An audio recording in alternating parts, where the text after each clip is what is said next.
મિત્રો, આજની સભાની પ્રેમી સલામ, જય મસીહ કી, પ્રેઝ લોર્ડ, હાલેલુયા. આપણે ખાતરીદાયક વચનોમાં પ્રભુએ જે સચોટ સાચા દાવા કર્યા છે એ દાવા વિશેની વાત આપણે જોતા આવ્યા છીએ. અને અત્યાર સુધી જો કે જીવનનું દ્વાર કે બારણું એ પ્રભુ ઈસુ ખ્રિસ્ત છે. અને આજે જે વચન આપણે જોવાના છે એ યોહાનની સુવાર્તાનો 8મો અધ્યાય અને 12મું વચન, I am the light of the world, એટલે કે જગતનું અજવાળું હું છું. જે મારી પાછળ આવે છે તે અંધકારમાં નહીં જ ચાલશે, પણ જીવનનું અજવાળું પામશે.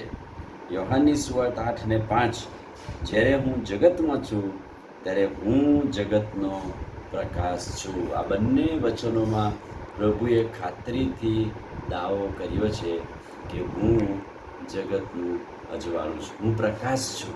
એનો અર્થ એમ થયો કે આ જગતમાં અંધકાર છે અને અંધકારને દૂર કરવા માટે પ્રકાશ, લાઇટની જરૂર છે. અને પ્રભુ ઈસુ ખ્રિસ્ત પોતે પ્રકાશ બનીને, લાઇટ બનીને આ જગત પર આવ્યા અને એમણે કહ્યું કે મારી પાછળ ચાલનાર એ કદી અંધકારમાં નહીં ચાલે, એ પ્રકાશમાં ચાલશે. અને એટલે પ્રભુએ કહ્યું કે જગતનો પ્રકાશ, જ્યાં સુધી હું જગતમાં છું ત્યાં સુધી હું જગતનો પ્રકાશ છું.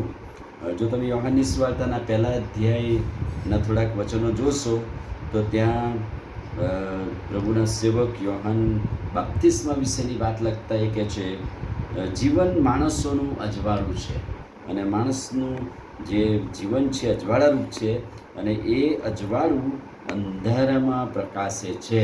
એટલે પ્રભુ ઈસુ ખ્રિસ્ત વિશે સાક્ષી આપતા એમ કહે છે કે અજવાળું આવ્યું અને અંધારામાં પ્રકાશ્યું અને પ્રકાશ પ્રગટ થયો અને જગતમાં આવેલ દરેક વ્યક્તિ એ અંધકારમાંથી બહાર આવીને અજવાળામાં ચાલે છે. પ્રભુ કહે છે કે જગતની જ્યોતિ, જગતનું અજવાળું હું છું. અને જગતમાં જે અંધકાર હતો એ પ્રભુએ દૂર કર્યો છે. અને એટલે યોહાનની સુવાર્તા 3 અધ્યાય 19મું વચન, જગતમાં અજવાળું આવ્યા છતાંય માણસોએ અંધારું જ ચાહ્યું. અંધકાર ને શૈતાની વાનાઓમાં જ લોકો પડેલા રહ્યા. અજવાળું આવ્યા છતાં, પ્રકાશ આવ્યા છતાં લોકો અંધકારમાં બેઠેલા છે. અને એટલે યોહાનની સુવાર્તા 1 અધ્યાય 5મું વચન, દેવ પ્રકાશ છે, તેનામાં કંઈ પણ અંધકાર નથી. ઈશ્વર જ પ્રકાશ છે. તે જેમ પ્રકાશમાં છે તેમ જો આપણે પ્રકાશમાં ચાલીએ તો એકબીજા સાથે આપણને સંગત છે. એટલે એ ઈશ્વર જે અજવાળું છે, પ્રકાશ છે, એના પ્રકાશમાં આપણે બધાએ ચાલીએ તો આપણને એકબીજા સાથે સંગત છે. અને લોકની લખેલી સુવાર્તા 2 અધ્યાય 32મું વચન, વિદેશીઓને પ્રકાશ આપવા સારું તથા તારા ઇઝરાયેલી લોકોને મહિમા થવા સારું તે પ્રકાશરૂપ છે. અંધકારમાં બેઠેલા લોકોએ મહાન પ્રકાશ જોયો.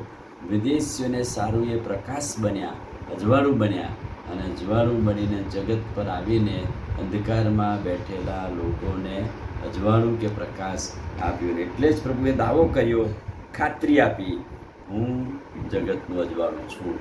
અને આજે પણ જો આપણે અંધકારમાં બેઠેલા છીએ, અંધકારના કૃત્યો કરીએ છીએ, તો પ્રભુ કહે છે કે એમાંથી આપણે બહાર આવીએ, કેમ કે જગતનું અજવાળું એ પ્રભુ ઈસુ ખ્રિસ્ત છે. પ્રાર્થના કરીએ. ભલા પ્રભુ, આજે સવારે તમારું અજવાળું એ અમારી પર પ્રકાશ્યું અને જગતનું અજવાળું અમારા પર આવ્યું અને અંધકારમાંથી અમે બહાર આવ્યા અને પ્રકાશના દીકરા દીકરીઓ થયા માટે તમારી આભાર સ્તુતિ કરીએ છીએ. આજના ખાતરીદાયક વચન માટે આભાર. પ્રભુ ઈસુના નામમાં માગીએ છીએ, સાંભળો ને માન્ય કરો. આમીન. God bless you.